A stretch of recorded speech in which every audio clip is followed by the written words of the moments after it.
새해의 첫 주일을 맞았습니다. 이제부터 우리는 다시 52주를 다름질할 것입니다.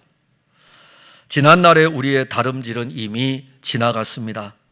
그때를 생각하며 때로는 아쉬움이 남아있는 미련이 있을 것입니다. 그러나 우리의 다름질은 또 새롭게 시작되기 때문에 유익이 될 것입니다.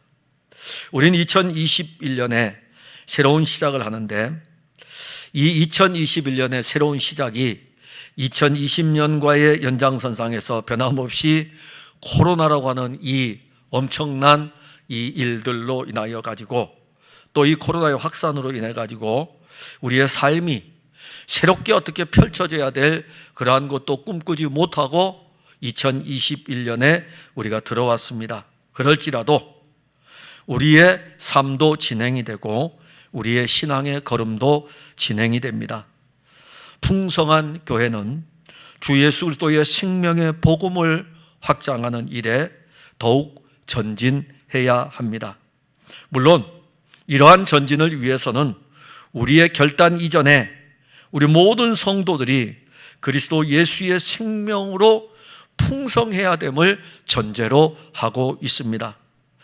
역사는 우리에게 참으로 많은 교훈을 남깁니다. 비록 우리가 역사의 위대한 인물은 아닐지라도 우리는 역사의 한 페이지를 살아가는 그 시대의 사람들입니다. 그러게 우리가 오늘 걷는 2021년은 먼 훗날 역사의 한 페이지로 남겨질 것입니다. 우리는 역사의 한 페이지로 남겨질 뿐 아니라 하루의 삶이 지나면 한 해의 삶이 지날 것이고, 한 해의 삶이 지나면 우리의 인생도 끝날이 이르게 될 것입니다.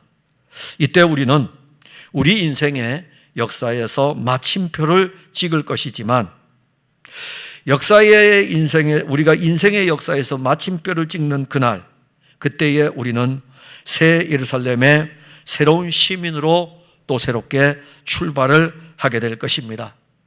그 나라는 영원한 나라이며 영원한 생명으로 사는 나라입니다.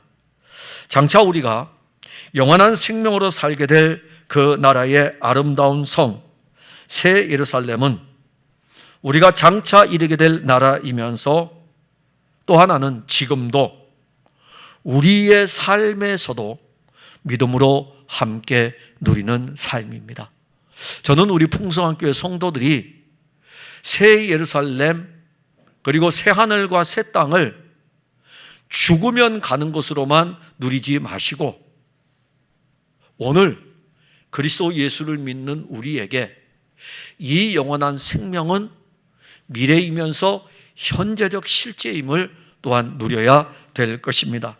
많은 성도들은 죽으면 천국 간다, 거기서 영생복락을 누린다, 이런 미래적 하나님의 나라만 보고 있습니다. 그렇지 않습니다. 하나님의 나라는 미래적 하나님의 나라이면서 현재적 하나님의 나라입니다. 그분이 우리 안에서 계시고 그분이 우리 안에서 통치하고 계실 뿐만이 아니라 그분은 우리 안에서 우리의 영원한 생명으로 계시는 것입니다. 그 삶이, 즉 현재적 우리의 하나님의 나라의 삶이 우리로 하여금 이 영원한 생명의 실제이신 그리스도 예수를 향하게 합니다. 바울은 로마 감옥에 갇혔습니다. 빌립보 교회는 여러 가지 문제를 안고 있었습니다. 바울은 로마 감옥에서 이 여러 가지 문제를 안고 있는 빌립보 교회의 상황을 들었습니다. 그래서 빌립보 교회에 편지를 씁니다. 이 빌립보에 있는 교회 공동체 모든 성도들에게 편지를 쓰면서 1장부터 시작해서 간단한 인사말로 시작합니다. 인사말로 시작해가지고 1장부터 시작해서 오늘 우리가 읽었던 본문 3장에 이를 때까지 문제들의 핵심을 하나하나 찾아가지고 빌립보서 1장, 2장, 3장을 써내려가는데, 그 문제들의 핵심을 기록해 나가는데 꼭 그 문제들의 핵심을 기록해 나갈 때에 빠뜨리지 않는 문제의 핵심을 해결할 수 있는 제시책으로 예수 그리스도를 언급하고 있습니다. 참 놀라운 은혜죠. 그래서 우리가 오늘 본문 빌립보서 3장에 오게 되면은 바울은 빌립보 교회에 침투한 손할례당이라는 세력들에 대해서 언급을 합니다. 이 손할례당은 어떤 사람들이냐면은 할례를 구원의 근거로 삼는 사람들입니다. 다시 말한다면은 할례라고 하는 이 자체가 구원의 근거가 되기 때문에 유대 종교에서 유대 종교를 추종하는 사람들이 할례를 받지 아니하면 구원에 이를 수 없다라고 주장하는 사람들일 뿐만이 아니라 또 한면에서 이것이 그들에게 의식법으로 작용을 하고 있습니다. 그래서 그 의식, 어떤 종교의 의식을 따를 뿐만 아니라 이 종교의 의식 속에 구원이라는 것이 들어있기 때문에 이들은 손할례당이다. 우리말 성경에는 손할례당으로 번역을 합니다. 근데 이들은요, 교회들이 세워지는 곳마다 바울에 의해서 교회가 세워지고 무명의 그리스도인들에 의해서 교회가 세워질 때마다 교회가 세워지는 곳들마다 침투하여 가지고 교회를 어지럽게 하였습니다. 그래서 바울은 이 세력들이 빌립보 교회에도 침투해 가지고 교회를 어지럽게 한다는 이런 소식을 들었어요. 그래서 이 소식을 듣고 3장에서 이 문제를 본격적으로 거론을 합니다. 오늘 우리는 빌립보 교회가 자칫하면 손할례당이라고 불리는 유대 종교 의식법을 추구하는 세력들에 의해서 교회가 시끄럽고 시끄러울 뿐만이 아니라 무너질 수 있는, 넘어질 수 있는 위기를 만났을 때에 3장에서 그 문제를 거론하면서 그리스도 예수를 향하여 우리가 어디까지 이뤘든지 간에 그리스도 예수를 향하여 계속해서 나가야 될 것을, 전진해야 될 것을 영적으로 당부하고 있는 것을 볼 수가 있습니다. 그래서 그 말씀을 통해서 이 오늘 주일하고 다음 주까지 이어가지고 또 설교를 다음 주에 작성하다 보면은 더 길어지게 되면 세 주까지 12절부터 13절, 14절까지 이어져 갈 텐데 계속해 가지고 그리스도 예수를 향하여 우리가 새해에 말씀을 보려고 합니다. 먼저 우리는 오늘 본문에서 우리는 그리스도 예수를 향하여 갈 수밖에 없습니다. 그렇게 가게 돼 있어요. 그게 우리의 영적인 존재입니다. 왜 그러냐면은 우리 안에 그리스도가 사십니다. 우리 안에 그리스도가 사시기 때문에, 아니 우리 안에 사시는 그리스도가 우리를 그리스도에게로 향하게 하지, 우리 안에 그리스도가 안 살면 어찌 우리가 그리스도에게로 나아갈 수 있겠습니까? 그래서 제가 서론에 말씀을 드릴 때에 우리의 힘씀과 애씀으로 그리스도에게로 나갈 수 있는 결단을 하고 노력을 해도 갈 수 없지만 우리 안에 사시는 그리스도가 우리를 그리스도에게로 향하게 합니다. 12절에 보면 내가 이미 얻었다 함도 아니요 온전히 이루었다 함도 아니라 오직 내가 그리스도 예수께 잡힌 바 된 그것을 잡으려고 달려가노라. 그러니까 그리스도를 향하여 달려가는 모습입니다. 바울은 이미 그리스도 예수를 만난 사람입니다. 그가 예수를 만난 후에 항상 고백하고 설교한 것은 그리스도를 믿음으로 말미암아 하나님께로부터 난 의입니다. 의. 칭의라고, 하나님이 우리를 의롭다고 하셨다는 이 자체가 요즘 신학의 흐름이 여러 가지가 있는데 신학의 흐름에서 굉장히 중요한 흐름이 의입니다.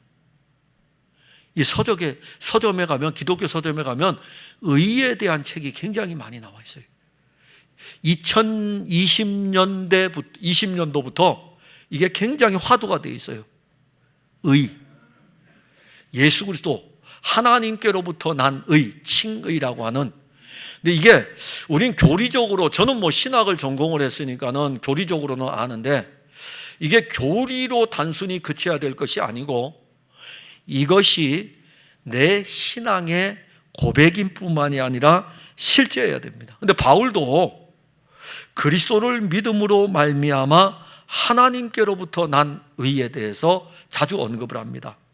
바울이 로마 교회에 편지를 쓸 때에 복음에는 하나님의 의가 나타났다라고 하면서 오직 의인은 믿음으로 말미암아 살리라.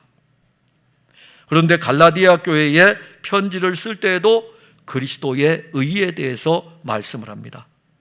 오늘 본문 빌립보 교회에 편지를 쓰면서도 바울은 이 부분에 대해서 다시 한번 분명하고 확실하게 증거하기를, 내가 가진 의는 율법에서 난 것이 아니요 오직 그리스도를 믿음으로 말미암은 것이니 곧 믿음으로 하나님께로부터 난 의라. 빌립보서 3장 9절에 기록하고 있습니다. 내가 가진 의는 율법에서 난 것이 아니다. 내가 가진 의는 내가 율법을 지킴으로 인해 가지고 가진 의가 아니고 그리스도를 믿음으로 말미암은 것이다. 이것은 하나님께로부터 난 의다. 이렇게 말씀을 합니다. 바울은 하나님께로부터 난 의, 예수 그리스도, 그를 믿음으로 예수 그리스도의 의를 소유하고 있었습니다. 여러분들 다 소유하고 있어요. 다 가지고 있어요. 그런데 여러분들이 가지고 있는데 굉장히 약해요. 이게 강해야 되는데 옛 아담의 본성은 강하고 소유하고 있는 그리스도의 의는 굉장히 약해요. 그래서 이 그리스도의 의가 여러분들 안에서 영적 힘을 발휘하지 못하고 오늘날 많은 그리스도인들 안에 있는 그리스도의 의는 힘이 없고 옛 아담의 본성만 굉장히 강하여져 있어요. 바울은 로마 교회에 편지를 보낼 때에도, 갈라디아 교회에 편지를 보낼 때에도, 오늘 빌립보 교회에 편지를 보낼 때에도 그가 하나님의 의 그리스도를 언급하고 있는 것은 로마 감옥에 갇혀 있는 바울 그 안에는 하나님의 의가 그 안에 있다. 예수 그리스도 그분이 바울 안에 있다라는 것을 바울은 알고 있어요. 소유한 것이죠. 소유. 그러면서 바울은 그리스도 예수를 소유한 이 바울이 또 하나 더 이야기합니다. 오늘 본문에서 빌립보서 3장에 보면은 그리스도의 죽음과 그리스도의 부활에 참여했다 이렇게 표현을 해요.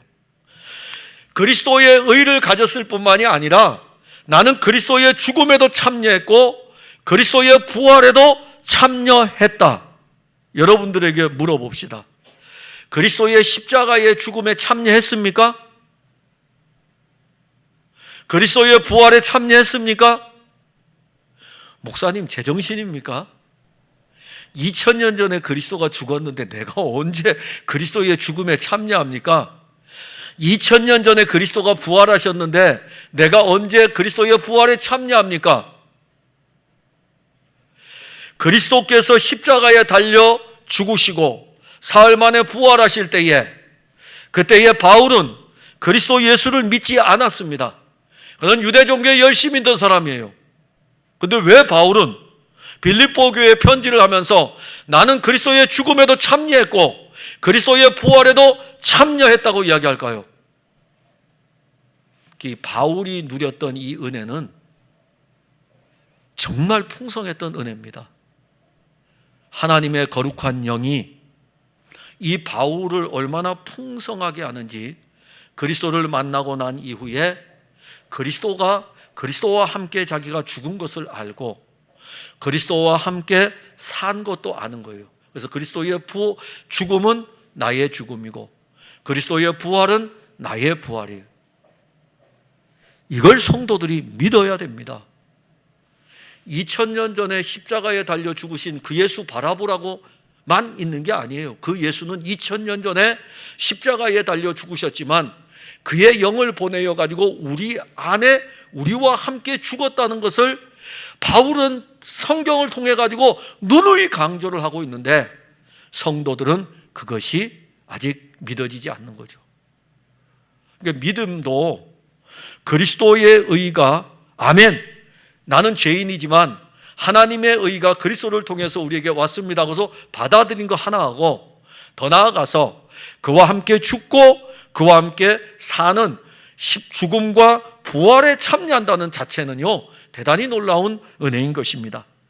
바울이 가진 그리스도의 의는 십자가와 부활이 30년 전에 예루살렘에서 일어난 한 사건일 뿐만이 아니라 그보다 더 깊은 은혜는 이 십자가와 부활에 바울 자신도 참여했다는 것입니다.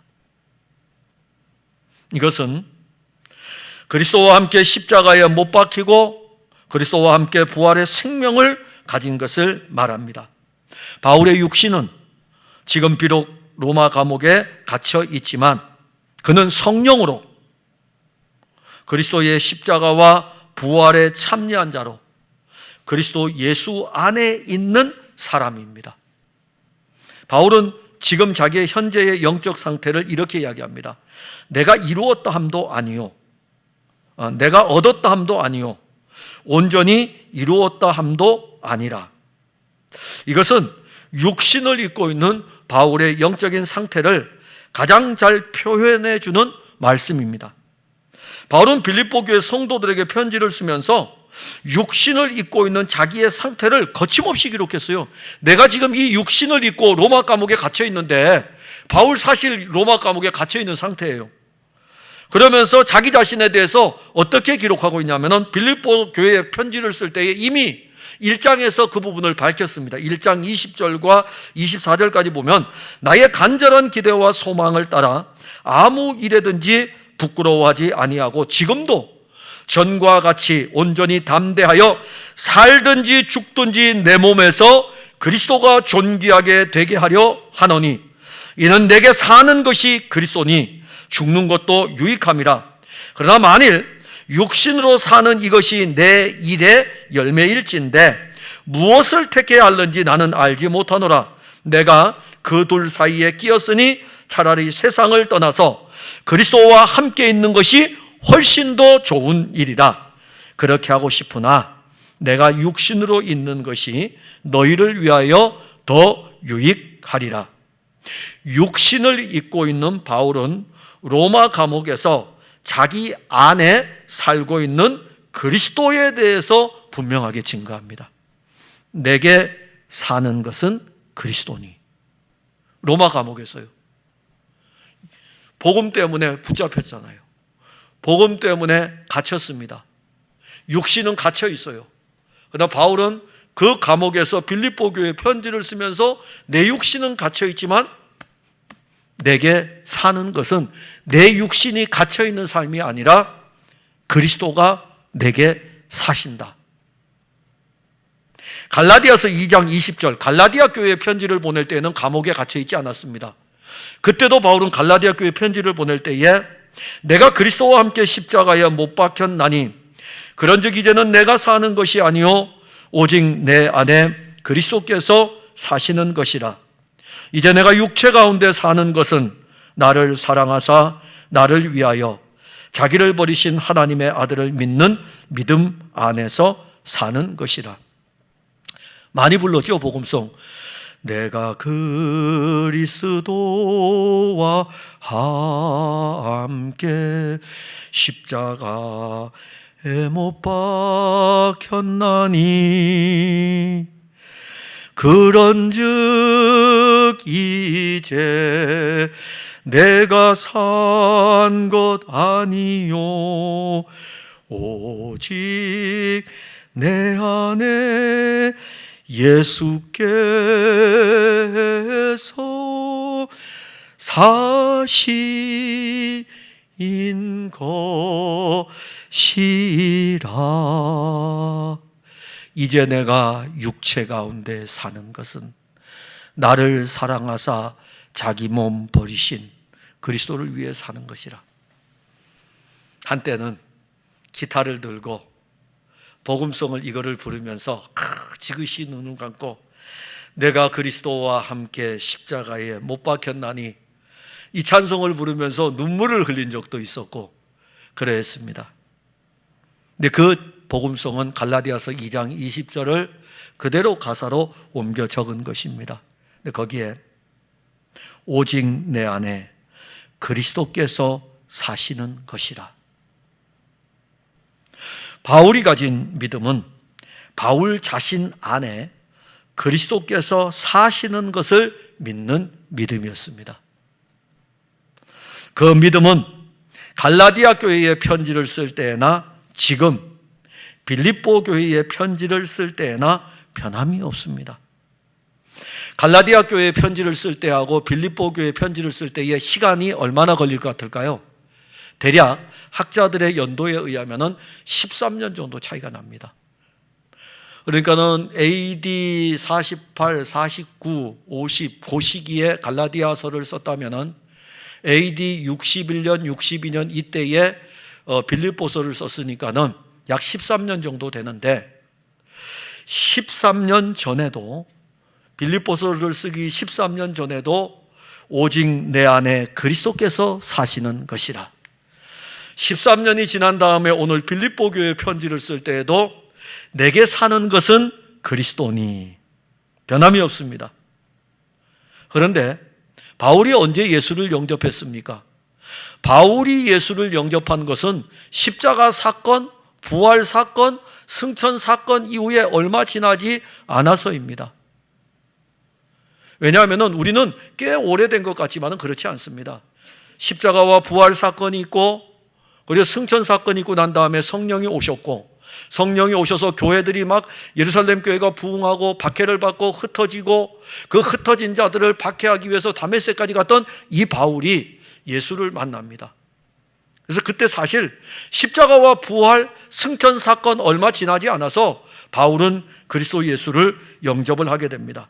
그러면 그리스도 예수를 영접했을 때에 이 편지가 AD 61년, 62년에 쓰여졌다면 그리스도가 우리가 보편적으로 AD 30년에서 33년 사이에 승천을 했어요.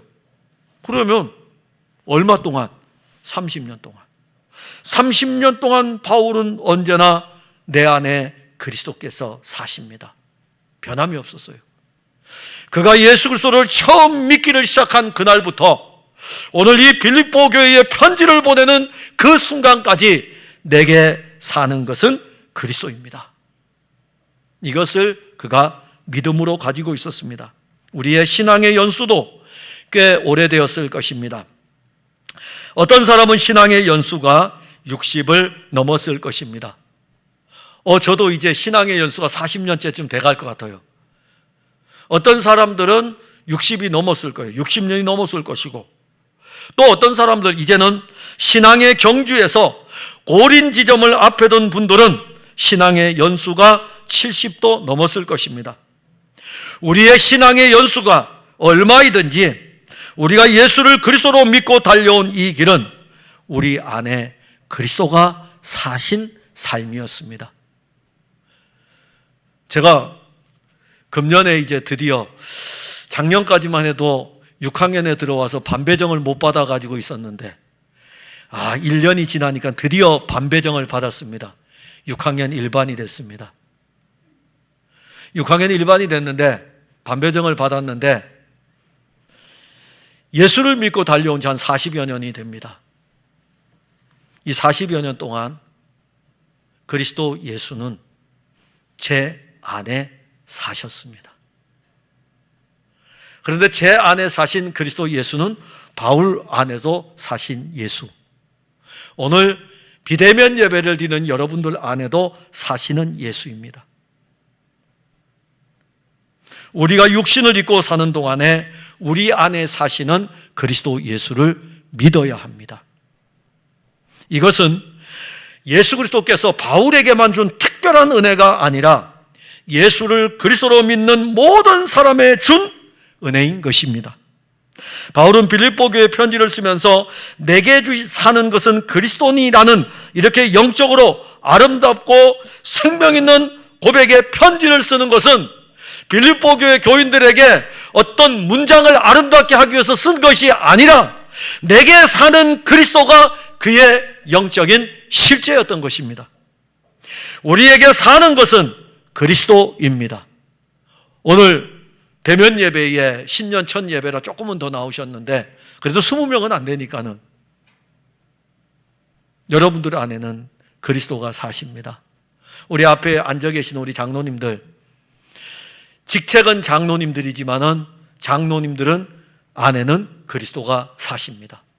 그래서 장로님들은 저를 볼 때에도 제 안에 그리스도가 사시는 것을 보는 것입니다.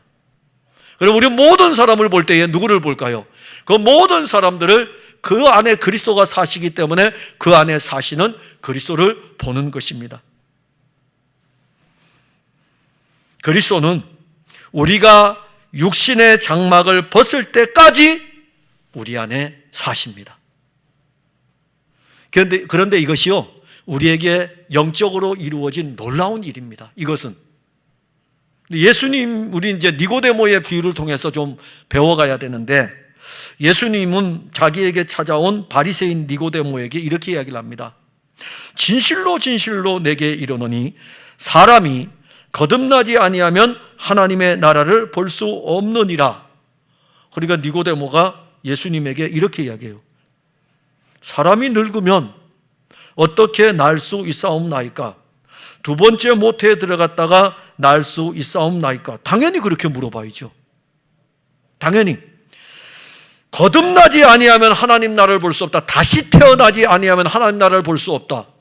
그런데 예수님, 우리 나이에 지금 어머니의 뱃속에 들어가서 다시 나올 수 있습니까? 당연히 이렇게 물어보겠죠.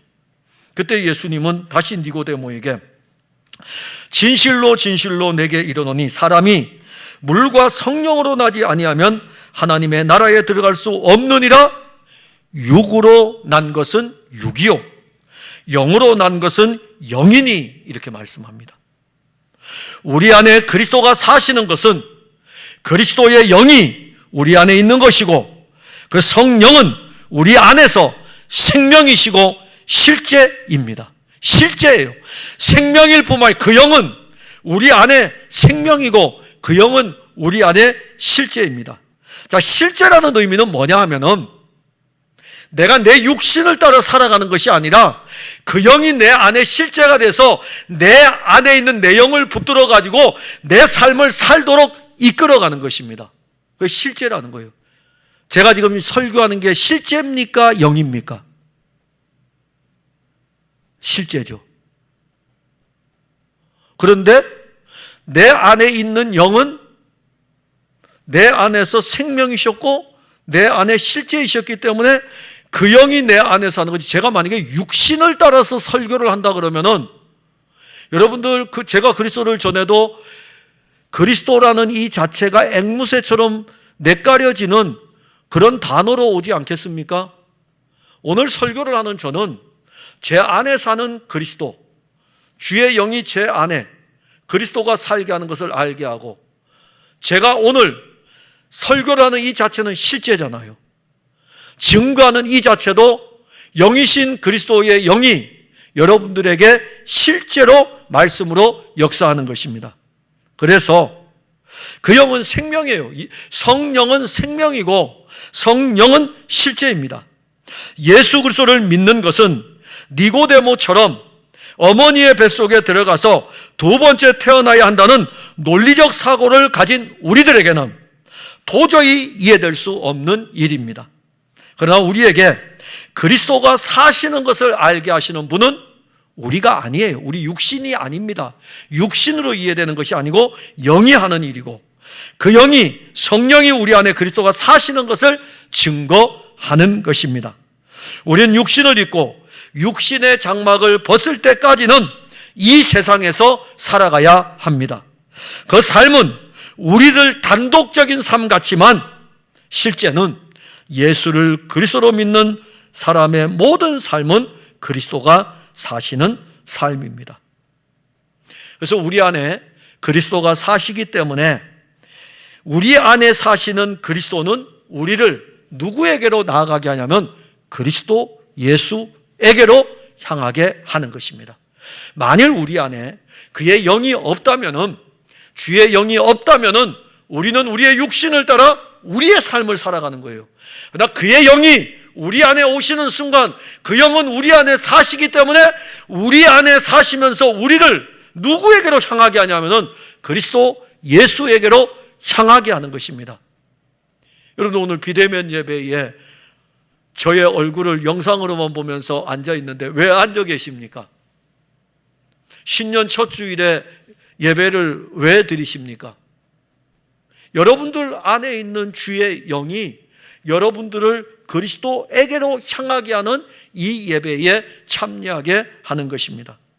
그래서 우리의 육신은 그리스도를 향하여 진행 중입니다. 12절에 내가 이미 얻었다 함도 아니요 온전히 이루었다 함도 아니라. 바울은 빌립보 교회 성도들에게 편지하면서 서론 부분이라 할 수 있는 1장 21절에서 내게 사는 것은 그리스도라. 그러면서 3장 12절에서 내가 이미 얻었다 함도 아니요 온전히 이루었다 함도 아니라고 한 것은 육신을 입고 있는 동안에 달려가야 될 영적인 여정을 이야기합니다. 바울은 육신을 입고 있는 동안에 이룰 수 없는 것에 대해서 증거하는 거예요. 육신을 입고 있는 동안에 자기가 이룰 수 없는 것에 대해서 증거합니다.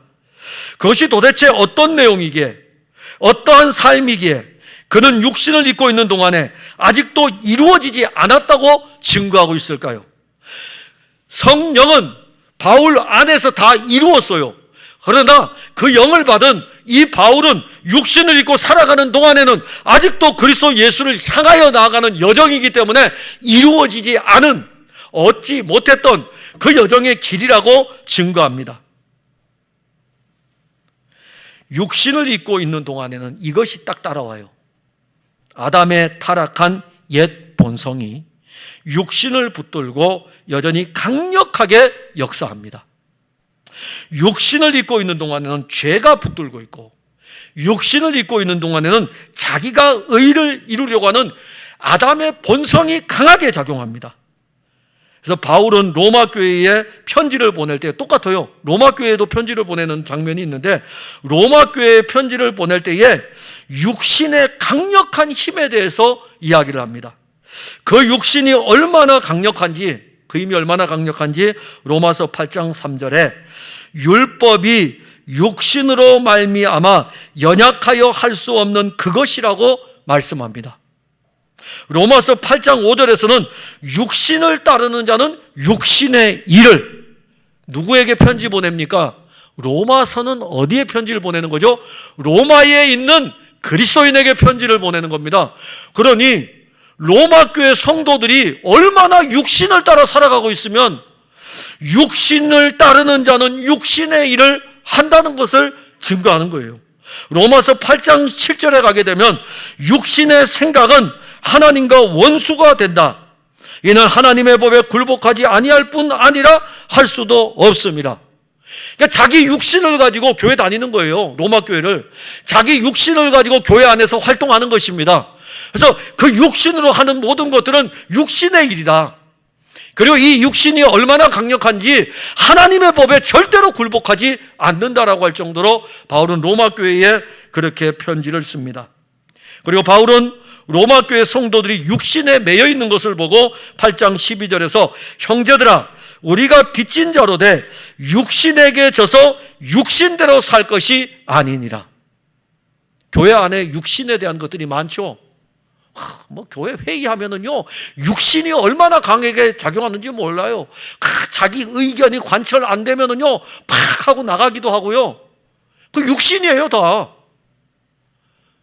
어떤 때는 막 너무너무 좋아가지고 사랑한다고 이야기하고, 거기다가 또 어떤 때는 그러고, 제가 제일 어려운 때가 언제냐면 신년입니다.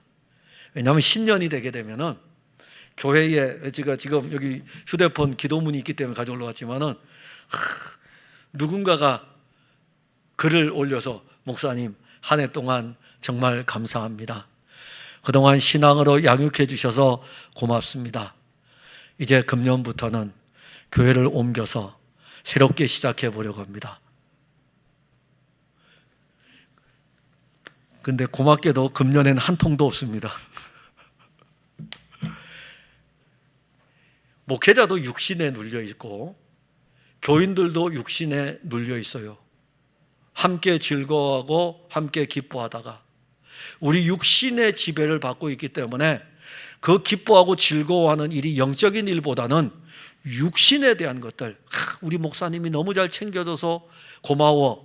그러다가 안 챙겨줘서 이제는 서운해가지고 관심도 없나 봐. 내가 이제 교회 옮겨야 되겠어. 다 육신이에요. 이게 풍성한 교회만 있는 게 아니라 여러분 염려하지 마세요. 우리 교회가 그런 교회인가? 우리 교회도 충분히 있어요. 어디 이 지상에 이렇지 않은 교회가 어디 있겠습니까? 로마 교회도, 그 오래전에 로마 제국의 심장부에 있던 로마 교회도 이런 일이 일어나는데, 바울이 세웠던 교회들마다 다 보세요. 바울 서신 13권 중에 교회를 향하여 쓴 편지들을 보세요. 바울이 교회들이 잘 되면 편지를 쓰겠습니까? 다 문제가 있으니까 편지 써가지고 바르게 세우기 위해서 교회를 쓰죠. 요한계시록에 나오는 지상의 7개 교회 가운데 2개 교회만 칭찬을 받고 나머지 5개의 교회는요, 칭찬도 받기도 하고 책망도 받기도 하고, 어떤 교회들은 막 책망만 받기도 하고. 왜 그럴까요? 예수 그리스도를 영접했지만 육신에 매여 있는 거예요. 그래서 육신을 따르는 자는 육신의 일을 하고, 그래서 오죽하면 육신에 매여 있는 로마 교회 성도들에게, 형제들아, 우리가 빚진 자로 돼 육신에게 져서 육신대로 살 것이 아니니라. 우리 육신의 빚을 진 게 아니에요. 우린 그리스도의 빚을 진 겁니다. 이 빚은 사랑의 빚이에요. 그 빚을 졌기 때문에 그리스도로 사는 거지, 육신의 빚을 져서 우리가 살겠습니까? 본문 12절에서는 내가 이미 얻었다 함도 아니요 온전히 이루었다 함도 아니라. 조직신학에서는 이걸 성화라고 합니다. 달달달 공부할 때 외워야 되니까는 성화라 그래요. 근데 성화의 의미를 제가 여러분들에게 설명하려고 하는 게 아니에요. 육신을 입은 성도들이 반드시 거쳐가야 되는 과정입니다. 영화로운 몸에 이르기까지는 성도는 육신을 입고 있는 동안에는 아직은 달려가는 단계이기 때문에 육신에 의해서 지배를 받고, 그래서 이 과정 속에서 성화의 과정들이 일어납니다. 바울은 빌립보서 3장을 진행하면서 그리스도를 믿음으로 말미암는 하나님의 의를 가진 자기 자신에 대해서 증거할 때에 어떻게 증거하냐면, 나 아직 온전하게 이루지 못했다라고 하면서 육신의 연약과 한계를 분명하게 증거하고 있습니다. 바울 같은 사람도 그런데 하물며 우리겠습니까? 바울 서신을 보세요. 바울 서신을 여러분들이 이해가 됩니까? 너무너무 이해하기 어렵죠. 이렇게 그리스도가 풍성한 바울, 우리 중에 누가 있겠습니까? 바울 서신을 여러분들 혹시 시간 나서 읽을 적에 빌립보서를 오늘 설교를 했으니까 숙제를 내드릴게요. 다음 주에도 빌립보서 똑같아요. 요 본문 똑같습니다. 숙제를 내드릴 테니까 그리스도를 한번 다 빼보시든지, 아니면 빼는 게 어렵다면 이 안에, 빌립보서 안에 예수 그리스도가 몇 번이 들어있는지 한번 세보시길 바랍니다. 그렇게 풍성해요. 그럼에도 불구하고 여전히 이루지 못했다라고 하는 자기의 한계를 지금 증거합니다. 그렇다고 해서 우리가 그리스도의 의가 부족하다고 생각해서는 안 됩니다. 결코 그리스도의 의는 부족하지 않습니다. 그리스도의 의는 다 이루신 의입니다. 하나님의 아들 그리스도가 십자가에서 하신 말씀을 우리가 기억해야 됩니다. 요한복음 19장 30절에 예수께서 신포도주를 받으신 후에 이르시되 다 이루었다 하시고 머리를 숙이니 영혼이 떠나 가시니라. 십자가 상에서 7마디 말씀을 하실 때 마지막으로 하신 말씀, 다 이루었다. 마가는 이 부분을 그냥 이렇게 기록했어요. 예수님이 마지막에 큰 소리로 소리를 지르고 숨을 거두었다. 십자가에서 예수님이 마지막으로 큰 소리로, 그 소리가 뭐였을까요? 다 이루었다. 십자가에서 큰 소리로 다 이루었다 이거죠. 어떤 의미일까요? 우리의 육신으로 할 수 없는 그 일을 다 이루셨습니다. 그러므로 이제 그리스도 예수 안에 있는 사람들에게는 결코 정죄함이 없습니다. 율법이 육신으로 말미암아 할 수 없는 그것을 하나님은 그의 아들 그리스도를 죄 있는 육신의 모양으로 보내어 육신의 죄를 깨끗하게 하셨습니다. 이것이 십자가에서 마지막으로 큰 소리를 질렀던 예수님의 외침, 다 이루었다. 우리는 육신의 장막을 벗을 때까지 육신과 끊임없이 싸울 것입니다. 이 싸움은 빌립보 교인들뿐만이 아니라 로마 교인들도 이 싸움을 싸웁니다. 로마서 8장 13절에 너희가 육신대로 살면 반드시 죽을 것이로되 영으로서 몸의 행실을 죽이면 살리니.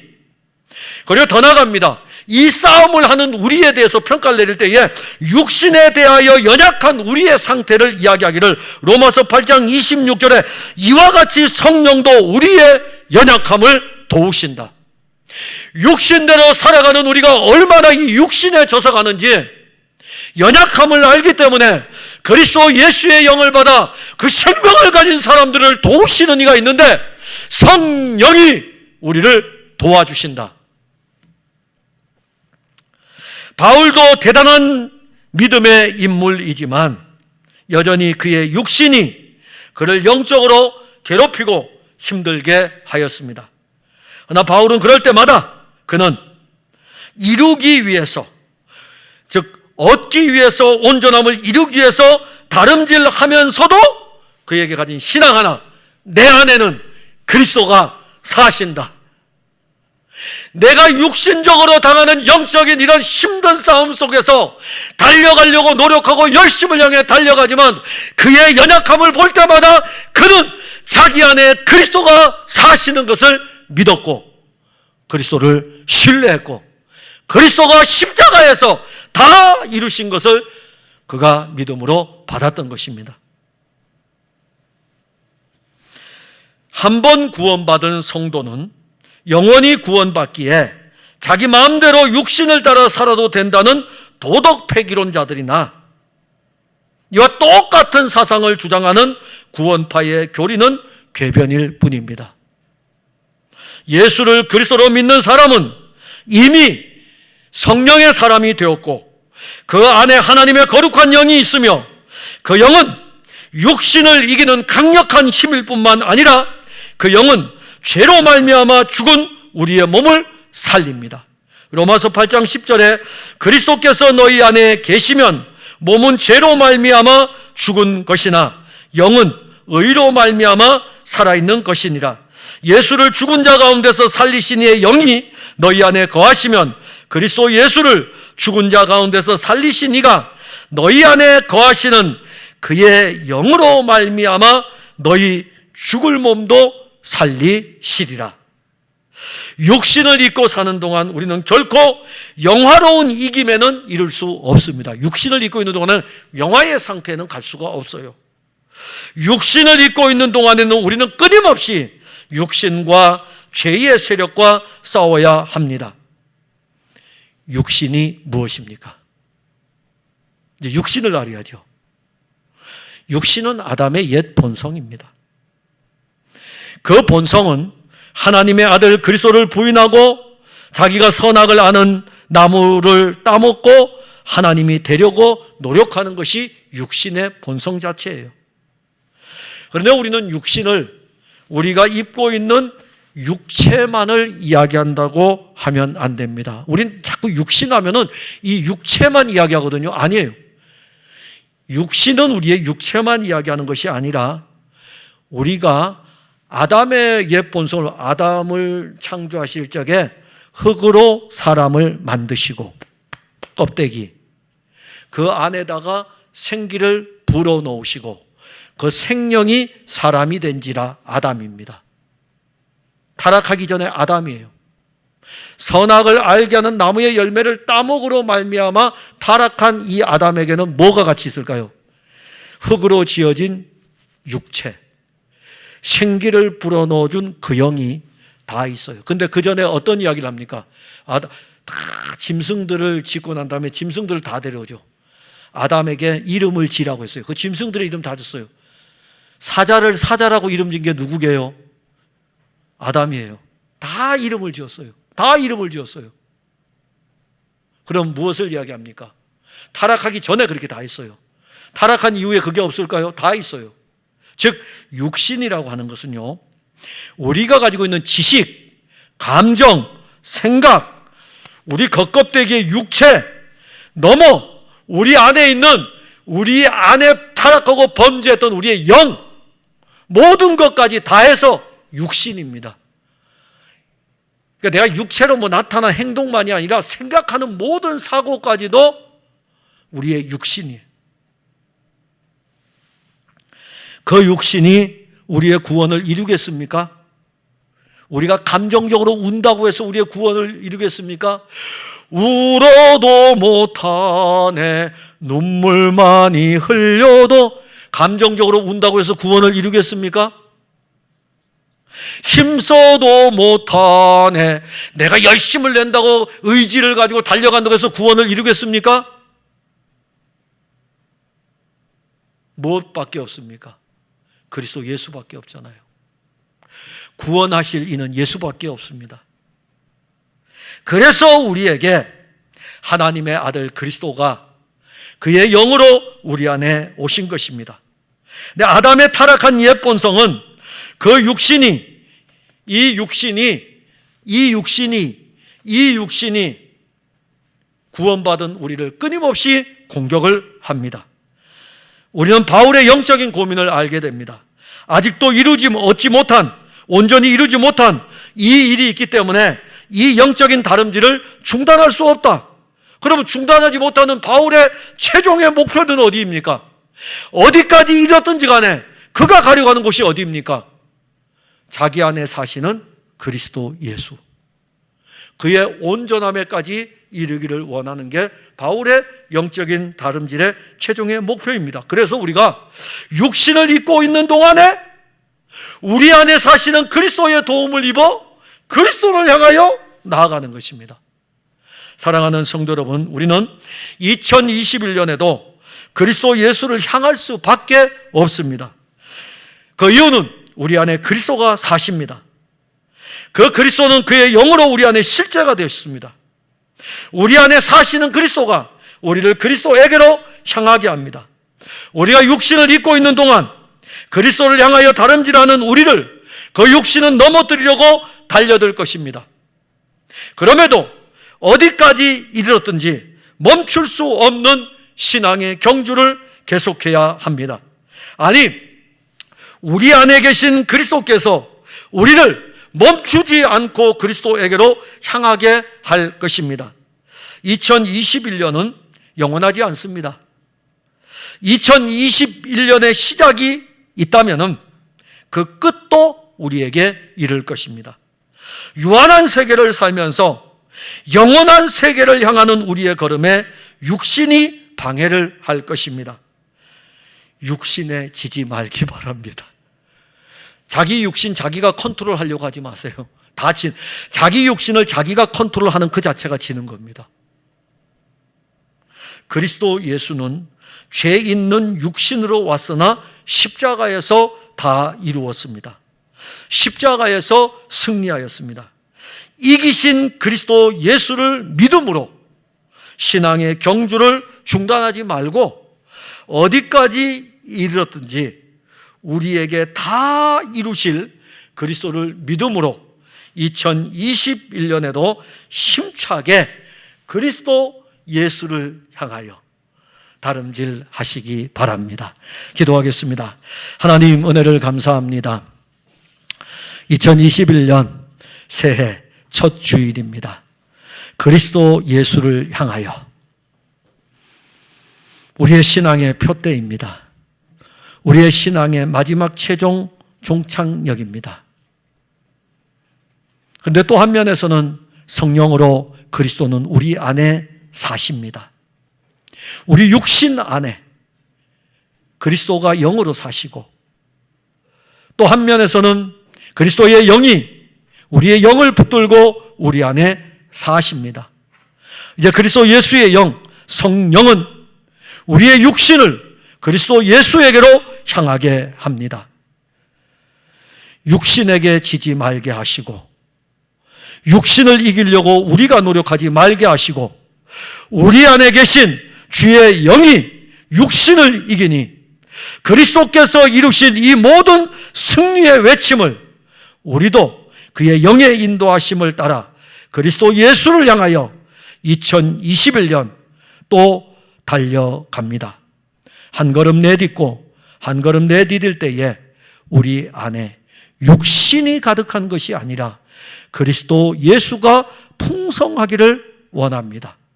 주 예수의 나라에 이를 때까지 육신을 입고 사는 삶의 여정에서 날마다 매달마다 매해마다 그리스도의 승리를 누리게 하옵소서. 예수님 이름으로 기도하옵나이다. 아멘.